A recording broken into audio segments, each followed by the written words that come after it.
संसारमा लाखौं पंक्ष जन्मे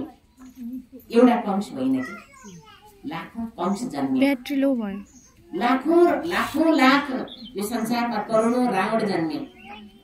किनकि रावणको संस्कार हामीभित्र छ जुन दिन तपाईँ रिसाउनुहुन्छ त्यो दिन रावण तपाईँमा उत्पन्न भइरहेछ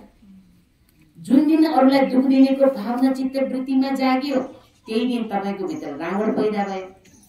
जुन दिन तपाईँको भित्र अरूलाई हेर्ने दृष्टिमा नराम्रो भावना जागृत भयो त्यही दिन रावण उत्पन्न भयो सीताजीलाई हरण गरे भन्छ नि हैन रावण जस्तो ब्राह्मण भएर पनि ब्राह्मण हो नि रावण त शुद्ध ब्राह्मण अरे सर्वश्रेष्ठ सर्वोत्तम ब्राह्मण भनेर सम्बोधन गर्ने रावणलाई त्यो रावणले अर्काको स्त्रीमाथि नजर हाले नि कुदृष्टि गर्ने त्यही भएर त रावण भनेर बदनाम भएको हैन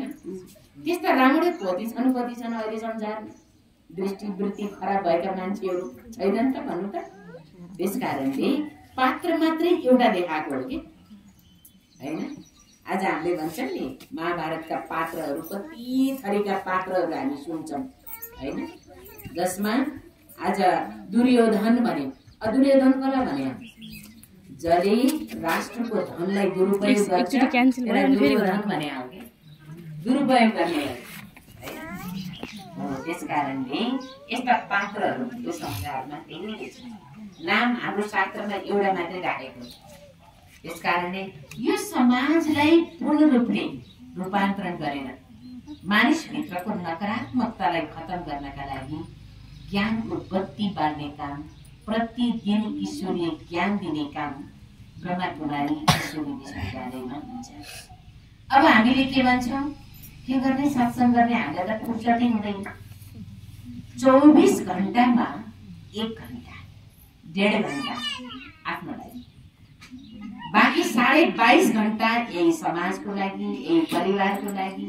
यही घरको लागि सारा संसारको लागि 22.5 घण्टा जो तपाईले संसारमा छोडेर जाने हो केही लिएर जाने होइन जाँदाखेरि तर 1.5 घण्टा गरेको सत्संग 1.5 घण्टा गरेको ध्यान त्यही तपाईको सम्पत्ति हो तपाईले लिएर अब तपाई के गर्न तयार हुनुहुन्छ हैन भाइ जाँदै पनि लिएर जाने सम्पत्ति केही त हुन पर्यो नि मरेर जाँदा पनि लिएर जाने सम्पत्ति चाहिएन हैन यो संसारमा सबै कुरा हामी छोड्ने हो त्यो हाम्रो पासमा केही जानेवाला छैन तर हामीले त्यो सम्पत्तिलाई जम्मा गरौँ ज्ञानलाई जम्मा गरौँ दाजुहरू पछाडि आउनुभएको छ स्वागत छ आउनुहोस् अगाडि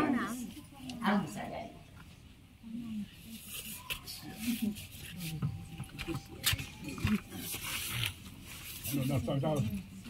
मेरी पठाउँछ